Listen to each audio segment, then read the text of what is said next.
So I've rendered all my UFO images out and I've got the multipass images in a separate folder. I'm going to bring these into After Effects. So in After Effects I can just right click in my project window and go import file, and I'm going to choose my UFO sequence. This one's called UFO new because I've rendered this before in the past. Once you select the first frame of a sequence, After Effects will automatically detect you've got a sequence and it will load them as one kind of movie file.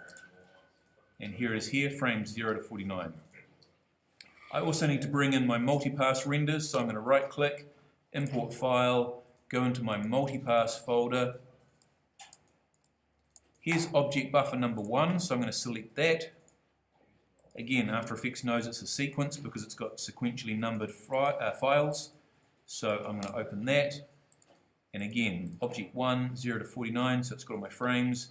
And I'm going to do that one more time because I've got 2 object buffers. And if I scroll down through my list of multipass renders, and here's the first frame of object buffer number 2. Again, it's a PNG sequence. Open it. So now I've got my, what we call our beauty render, which is the entire rendered image. I've got object buffer 1, which is my little glowing windows.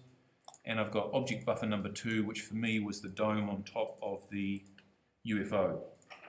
The other thing that's really important that we have to do is check the frame rate on these image sequences, because After Effects defaults to 25 frames a second.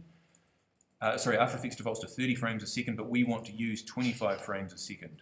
So I'm going to select my Beauty Pass render, and if I look at the summary in After Effects, it's telling me it's 30 frames a second. I don't want that. I want it at 25. So I'm going to right click my image sequence. I'm going to go to Interpret Footage, go to the main settings, and I'm going to tell After Effects I want 25 frames a second. Mine didn't render as a PNG. I'm just going to do this frame rate with my other 2 sequences as well. Interpret Footage, main, 25 frames a second. These all need to be 25 frames a second. Otherwise they won't match up and we'll be in trouble. Okay, so those are all done.